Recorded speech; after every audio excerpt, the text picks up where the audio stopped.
Bismillahirrahmanirrahim. Dear student, welcome to my YouTube channel. I am Chemist and this is the part number 5 of chemical bonding. ठीक है, जो star academy के MCQs हैं वो series हम लोग स्टार्ट कर चुके हैं और ये हमारे पास जो है ना this is the 5th part. और इससे की पहले की जो वीडियो है किप्स वाली वो आप लाजमी देखें।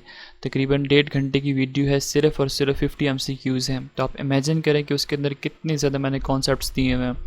और अगर आप ये वाली वीडियो पहली दफ़ा देख रहे हो तो आपकी इन्फॉर्मेशन के लिए कि वहाँ पे जो इन्फॉर्मेशन मैंने दी थी वो यहाँ पे मैं दोबारा से रिपीट नहीं करूँगा।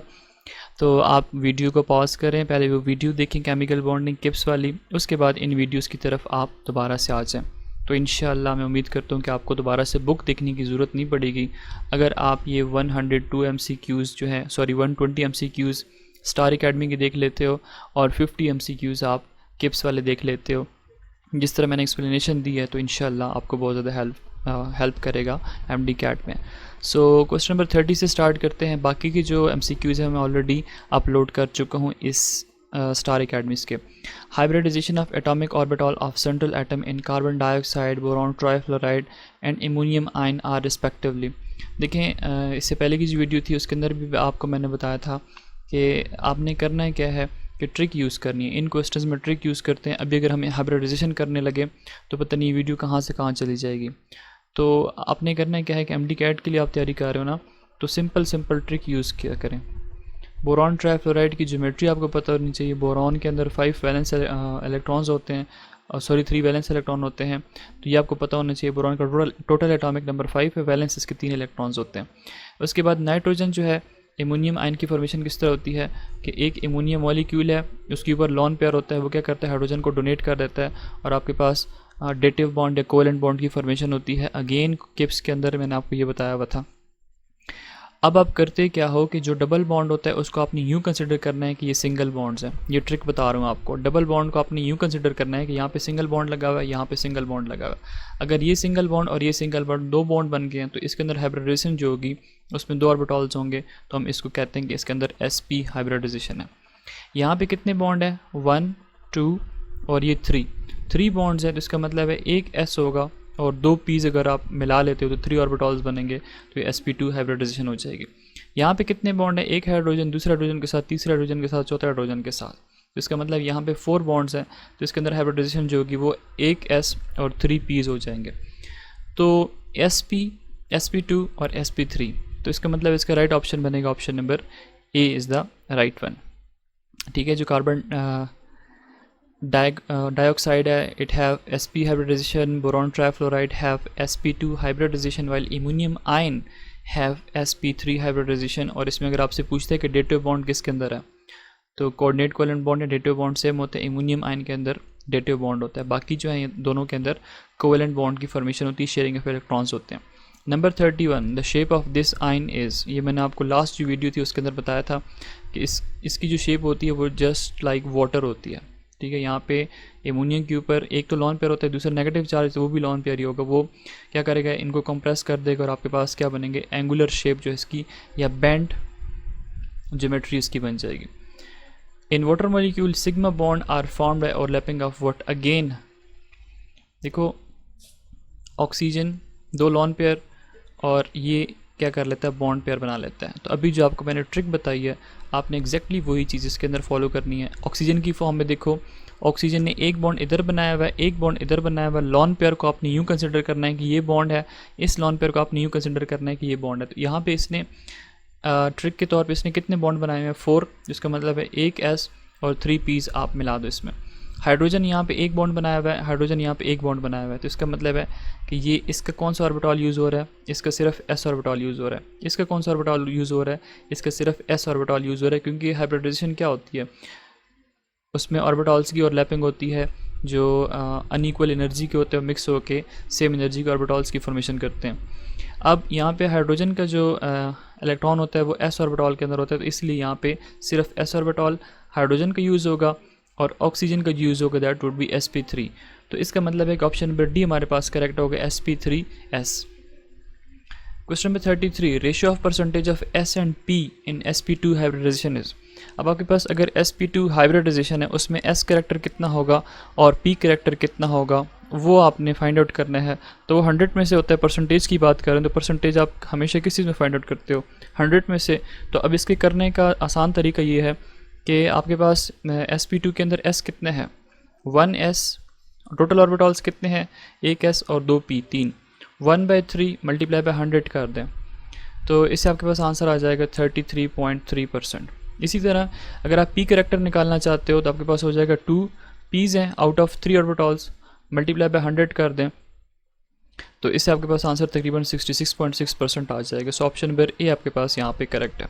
34, अच्छा SP अगर आ जाता है तो इसके अंदर क्या होता है, 50% S कैरेक्टर होता है और 50% क्या होता है, P कैरेक्टर होता है। और अगर आपके पास sp3 आ जाता है तो sp3 का मतलब ये S जो है ये 25% होता है और P जो है ये 75% कैरेक्टर होता है। रेशियो के हिसाब से ये 1:1, sp2 के अंदर 1 रेशियो क्या हो जाएगा 2 और sp3 के अंदर 1:3 हो जाएगा। उसके बाद bond angle in hydrogen sulphide water oxygen के नीचे सल्फ़र होता है, ठीक है। जिस तरह ऑक्सीजन के ऊपर 2 लोन पेयर होते हैं, यहाँ पे हाइड्रोजन के ऊपर भी सल्फ़र के ऊपर भी 2 लोन पेयर होंगे। वो क्या करेगा, इन बॉन्ड को कंप्रेस कर देगा और ये जो बॉन्ड एंगल हो जाएगा वो 92 तक आ जाएगा। अब वाटर के केस में जो बॉन्ड एंगल होता है वो होता है 104.5। ऑक्सीजन का साइज़ छोटा है, सल्फ़र का जो साइज़ होता है ज़्यादा बड़ा होता है तो ज़्यादा कंप्रेस करेगा तो 92.5 तक आ जाता है। सो ऑप्शन नंबर सी हमारे पास यहाँ पे करेक्ट होगा। 35, indicate the correct order of ionization energy. एक हमारे पास होती है फर्स्ट आयनाइजेशन एनर्जी, एक होती है सेकंड, एक होती है थर्ड। पहला इलेक्ट्रॉन आप जब रिमूव करते हो तो आपको लो एनर्जी चाहिए होती है, जो सेकंड आप इलेक्ट्रॉन रिमूव करते हो तो लो से थोड़ी सी हाई एनर्जी रिक्वायर्ड होती है, लेकिन थर्ड इलेक्ट्रॉन के लिए आपको हाईएस्ट एनर्जी रिक्वायर्ड होती है, बहुत ज़्यादा एनर्जी रिक्वायर्ड होती है।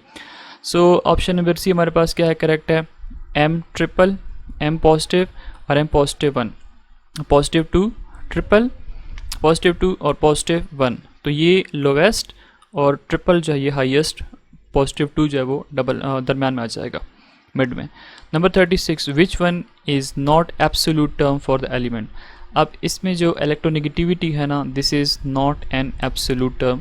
ऑप्शन नंबर बी हमारे पास क्या है, करेक्ट है। और उसकी वजह क्या है कि electronegativity is calculated using the difference of actual bond energy and calculated bond energy of bonds in a molecule. Its value changes from bond to bond, ठीक है। आपके पास डिफरेंट बॉन्ड्स होते हैं और वहाँ पे जो इलेक्ट्रोनेगेटिविटी होती है उनकी वैल्यूज़ चेंज हो रही होती हैं। और इसके साथ एक मज़े की बात कि इलेक्ट्रोनेगेटिविटी की जो यूनिट्स होती है ना, वो कोई भी यूनिट नहीं होती। लास्ट वीडियोज़ के अंदर मैंने आपको बताया था किप्स वाले में, क्यों नहीं होती वो आपने वहाँ से देख के मुझे बताना है कमेंट के अंदर कि क्यों नहीं होती। The charge on a cation is +2 and A9 is -3। The compound formed has the formula. Cation कहते हैं पॉजिटिव आयन को, A9 कहते हैं नेगेटिव आयन को। तो यहाँ पे M के साथ इसने लिखा हुआ है और A के साथ लिखा हुआ है। कह रहा है कि जो केटाइन है उसके ऊपर चार्ज कितने हैं, +2, और A9 के ऊपर चार्ज कितने हैं, -3। अब केमिस्ट्री ये कहती है कि कुछ ना कुछ ऐसा करें ताकि ये नंबर जो है वो सेम हो जाए। तो अगर मैं इसको मल्टीप्लाई कर देता हूँ 3 के साथ, तो 3 मल्टीप्लाई बाय +2 से क्या आंसर आएगा हमारे पास, +6। और अगर इसको मैं 2 के साथ मल्टीप्लाई कर देता हूँ, सो 2 मल्टीप्लाई बाय -3 से क्या आंसर आएगा, -6। इन दोनों को कैंसिल करो, algebraic sum should be equal to 0। So right option जो हमारे पास बनेगा M3 और A2 बनेगा, M3 और A2। ऑप्शन नंबर बी हमारे पास यहाँ पे करेक्ट है। ये सिंपलेस्ट तरीका है इसको करने का। 38, which of the following is not a planar molecule. अब प्लेनर मॉलिक्यूल कौन सा नहीं है, बेंजीन आप लोगों ने ऑर्गेनिक केमिस्ट्री के अंदर पढ़ा हुआ है, हेक्सागोनल स्ट्रक्चर है और ये बिल्कुल प्लेन के अंदर पढ़ा होता है, ठीक है। तो बेंजीन जो है C6H6, this is planar molecule और आप तो इसकी स्ट्रक्चर से बहुत फेमिलियर होंगे, ये इसका बेंजीन का स्ट्रक्चर होता है। Formaldehyde is also planar molecule, HC double bond OH। उसके बाद BF3 है, तो BF3 एक ही प्लेन के अंदर होता है, ठीक है। ये आपके पास क्या है, दिस इज़ BF3 और एक ही प्लेन के अंदर ये पड़ा होता है। फिर आपके पास है प्रोपेन। प्रोपेन जो है ये प्लेनर नहीं है, ठीक है। इसमें क्या होता है, ये this is not a planar molecule. So option number D हमारे पास करेक्ट होगा। अच्छा स्टूडेंट्स, यहाँ पे एक प्रोपेन का जो स्ट्रक्चर है वो कोई इस तरह नहीं होता। दिस इज़ इथेन मॉलिक्यूल, ठीक है, ये जो हमने बनाया ना, this is ethane molecule. Propane का स्ट्रक्चर कुछ ही होता है जिसमें 3 कार्बन होते हैं, ठीक है, दिस इज़ प्रोपेन। तो इसमें से अगर आप देखो तो इसमें जो हाइब्रिडाइजेशन है ना कार्बन की, दैट इज़ sp3 हाइब्रिडाइजेशन, और ये इसको किस साइड पे लेकर चला जाता है, नॉन प्लेनर मॉलिक्यूल की तरफ।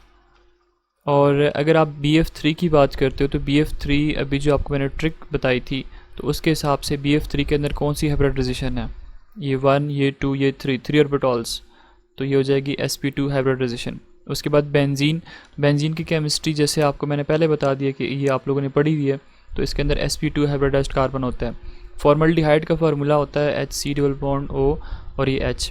इसके अंदर अगर आप ये कार्बन को देखो, इस कार्बन ने एक बॉन्ड इधर बनाया हुआ है, एक बॉन्ड इधर बनाया है, इस डबल को आप सिंगल काउंट कर लो तो इसका मतलब इसने 3 बॉन्ड बनाए हुए हैं, तो ये भी 1 S और 2 P अगर आप कर लोगे ट्रिक के हिसाब से बता रहा हूँ, ठीक है, तो ये sp2 हो जाएगा।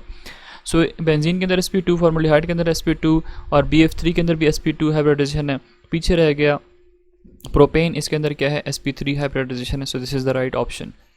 Number 39, which of the following molecule has highest dipole movement. अब इसमें से हमने बताना है कि डायपोल मूवमेंट सबसे ज़्यादा किसका है। सो ऑप्शन नंबर बी हमारे पास यहाँ पे है, 10 डाइक्लोराइड जो है इसका डायपोल मूवमेंट होता है और सबसे ज़्यादा होता है। अगर हम BF3 की बात करते हैं तो BF3 का स्ट्रक्चर कुछ ही होता है, यहाँ पे फ्लोरीन इलेक्ट्रॉन इधर खींचता है, इधर खींच रहा होता है, इधर खींच रहा होता है, एक दूसरे के डायपोल को कैंसिल कर लेते हैं, तो हम कहते हैं कि डायपोल मूवमेंट इसका 0 है। कार्बन डाइऑक्साइड वैसी लीनियर ज्योमेट्री है, ये ऑक्सीजन इधर इलेक्ट्रॉन खींचता है, कार्बन की इधर खींचता है, रिजल्टेंटली एक दूसरे के इफेक्ट को कैंसिल कर लेते हैं, ये भी 0। सल्फर ट्राइऑक्साइड की अगर हम बात करते हैं, सल्फर ट्राइऑक्साइड कुछ ही होता है, यहाँ पे ऑक्सीजन इधर खींचता है, डेंसिटी इलेक्ट्रॉन, ये इलेक्ट्रॉनिक डेंसिटी इधर खींचता है, ये इधर खींचता है, ठीक है, क्योंकि ऑक्सीजन ज़्यादा इलेक्ट्रोनेगेटिव होता है ना सल्फर से, तो इनका भी डायपोल मूवमेंट क्या हो जाता है, कैंसल आउट हो जाता है, तो इसका भी 0।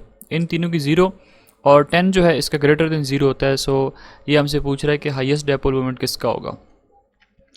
Question number 40, which compound is more ionic. अब इसमें से बताना है कि सबसे ज़्यादा आयोनिक कौन सा होगा। तो देखें, जो मेटल होता है ना, अगर उसकी आयोनाइजेशन एनर्जी, बल्कि इलेक्ट्रोनेगेटिविटी के हिसाब से देखते हैं, अगर उसकी इलेक्ट्रोनेगेटिविटी लोवेस्ट है, और जो नॉन मेटल है, जो हैलोजन अटैच्ड होता है यहाँ पे, अगर उसकी इलेक्ट्रोनेगेटिविटी जो है वो हाईएस्ट है, तो वो जो होगा वो ज़्यादा क्या होगा, आयोनिक होगा। हेंस ऑप्शन नंबर बी हमारे पास जो है वो करेक्ट है। सीजियम जो है ये सबसे ज़्यादा क्या है, इलेक्ट्रोपॉजिटिव है, सबसे ज़्यादा इलेक्ट्रोपॉजिटिव, सॉरी यहाँ मैंने इलेक्ट्रोनेगेटिव लिख दिया, this is electropositive, caesium is electropositive, while chlorine जो है ये इलेक्ट्रो नेगेटिव है। हेंस इनका बॉन्ड जो होगा वो क्या होगा, ज़्यादा आयोनिक होगा। बाकी अगर ये सीजियम फ्लोराइड होता तो फिर ये सबसे ज़्यादा क्या होता, आयोनिक होता। लेकिन यहाँ पे चूँकि HF है, आयोनिक तो है लेकिन not as ionic as caesium chloride, और सोडियम क्लोराइड पीछे रह जाता है क्योंकि सोडियम जो है ये लेस इलेक्ट्रोपॉजिटिव होता है। Electropositive character down the group क्या हो रहा होता है, ज़्यादा हो रहा होता है। क्यों? क्योंकि एटम जो है वो इजीली इलेक्ट्रॉन लूज़ कर सकते हैं, और जब इजीली इलेक्ट्रॉन लूज़ कर सकते हैं तो इसका मतलब है वो केटायन जो है वो इजीली बना सकते हैं। जैसे आपके पास सोडियम है, ये इलेक्ट्रॉन लूज़ करेगा तो क्या बनाएगा, सोडियम आयन बनाएगा। सीजियम इलेक्ट्रॉन लूज़ करेगा तो क्या बनाएगा, सीजियम आयन बनाएगा। अब ये इजीली इलेक्ट्रॉन लूज़ कर सकता है, वजह कि इसका एटॉमिक साइज़ बड़ा है, आयनाइजेशन एनर्जी इसकी लो होती है। Question number 41, an ionic compound A positive B negative is most likely to be formed when. इससे पहले आपको मैंने वीडियो में बता दिया हुआ है, A और B, इसके ऊपर पॉजिटिव 1 चार्ज, इसके ऊपर नेगेटिव 1 चार्ज, ये मेटल है, ठीक है, इसकी जो आयनाइजेशन एनर्जी है वो क्या होनी चाहिए, लो होनी चाहिए। और ये हमारे पास है हेलोजन, ठीक है, ग्रुप 7th A के जो मेंबर्स हैं, फ्लोरीन, क्लोरीन, ब्रोमीन, आयोडीन, इनकी जो इलेक्ट्रॉन एफिनिटी है वो हाई होनी चाहिए। सो इसमें से सर्च करें कि आयनाइजेशन एनर्जी A की जो है लो कहाँ पे है। सो यहाँ पे हमारे पास लो है और यहाँ पे भी लो है, लेकिन ये भी लो है, तो इसको लो की बजाय हाई होना चाहिए। सो ऑप्शन नंबर B हमारे पास यहाँ पे क्या है, करेक्ट है। A जो मेटल होगा उसकी आयोनाइजेशन एनर्जी लो होनी चाहिए। बी जो नॉन मेटल है जो कि हेलोजन है, इसकी इलेक्ट्रॉन एफिनिटी जो है वो ज़्यादा होनी चाहिए, इलेक्ट्रॉन वो इजीली एक्सेप्ट कर सकता हो। 42 which of the following is an example of ionic solid. अब इसमें से आयोनिक सॉलिड की एग्जांपल हम लोगों ने देनी है। इससे जो पहली वीडियो थी उसके अंदर मैंने मैग्नीशियम ऑक्साइड का बताया था, इसमें मैग्नीशियम फ्लोराइड है 1s2 2s2 2p6 और 3s2। फ्लोरीन है 1s2 2s2 2px 2py and 2pz 1 2 3 4 और ये 5। अगर आप देखो तो यहाँ पे इसमें कितने इलेक्ट्रॉन्स हैं, 5 + 2 7 इलेक्ट्रॉन। फर्स्ट सेल के अंदर 2 इलेक्ट्रॉन्स है, इसको एक इलेक्ट्रॉन क्या है रिक्वायर्ड है। तो ये मैग्नीशियम क्या करता है, इसको अपना एक इलेक्ट्रॉन दे देता है, तो इसका ऑक्टेट कंप्लीट हो जाता है। इसी तरह एक दूसरा फ्लोरीन भी है MgF2 है ना, उसको भी एक इलेक्ट्रॉन चाहिए होगा, तो दूसरा इलेक्ट्रॉन इसको दे देता है, तो आपके पास क्या बन जाता है, मैग्नीशियम के ऊपर +2 चार्ज, क्योंकि ये 2 इलेक्ट्रॉन लूज़ कर देता है। और फ्लोराइड के ऊपर चार्ज कितना होता है, -1, लेकिन ये 2 एटम्स होंगे, दोनों फ्लोरीन के एटम एक एक इलेक्ट्रॉन गेन कर लेते हैं जो मैग्नीशियम लॉस करता है। सो ऑप्शन नंबर डी हमारे पास यहाँ पे करेक्ट है। इसके बीच में जो बॉन्ड बनता है वो कौन सा बॉन्ड बनता है, that is ionic, so that is why it is an example of ionic solid. Carbon dichloride के डाइऑक्साइड सॉरी क्लोराइड बोल दिया, ऑक्सीजन है, तो डाइऑक्साइड है, इसके अंदर क्या होगा कोवेलेंट बॉन्डिंग होती है, कोवेलेंट सॉलिड है। ग्रेफाइट के अंदर भी कोवेलेंट है, कार्बन एटम है, और शुगर जो है इनके अंदर भी कोवेलेंट बॉन्डिंग है, so this is covalent solid. 43 all are true about pi bond except. Option number A pi bond is formed from sp overlap. जब कभी s और p ऑर्बिटल्स ओवरलैप करते हैं तो इससे हमारे पास सिग्मा बॉन्ड बनता है, इससे हमारे पास पाई बॉन्ड नहीं बनता। हिंस ऑप्शन नंबर ए जो है this is correct, this is incorrect statement about the pi bond. Option number B pi bond is formed by the parallel overlap. जब कभी अनहाइब्रिडाइज्ड ऑर्बिटल पैरेलल ओवरलैप करेंगे तो उससे हमारे पास पाई बॉन्ड की formation होगी। पाई bond is formed when sigma bond is already present. जैसे आपके पास कार्बन कार्बन सिंगल बॉन्ड है, इसके अंदर ये सिग्मा बॉन्ड है, अब ये दूसरा बॉन्ड जो बन गया ये आपके पास क्या होगा, this would be pi bond. अगर तीसरा बॉन्ड बनता है तो this would be also a pi bond. तो पाई बॉन्ड हमेशा बनता है सिग्मा बॉन्ड के बाद। पाई bond is weaker then sigma bond, 100% ठीक लिखा हुआ है, क्योंकि ये जो हमारे पास हेड ऑन और लैप से सिग्मा बॉन्ड बन जाता है दो न्यूक्लियाई के बिल्कुल एक्सेस पे, तो ये हमारे पास स्ट्रॉन्गर बॉन्ड होता है, इसको तोड़ना जो है वो ईजी नहीं होता। पाई बॉन्ड वीकर होता है, साइडवेज और लैप से होता है, आप इसको ब्रेक कर सकते हो। इसलिए ट्रिपल बॉन्ड और डबल बॉन्ड के जो अनसेचुरेटेड हाइड्रोकार्बन होते हैं वो क्या कर सकते हैं, रिएक्टिविटी शो कर सकते हैं। अल्केन को हम पैराफिन्स कहते हैं, having little reactivity. So student बाकी की जो MCQs है वो इंशाल्लाह नेक्स्ट वीडियो के अंदर डिस्कस करेंगे। आई होप सो आपको वीडियो अच्छी लगी होगी। This was the part number 5। Part number 6 जो है वो नेक्स्ट वीडियो के अंदर डिस्कस करेंगे।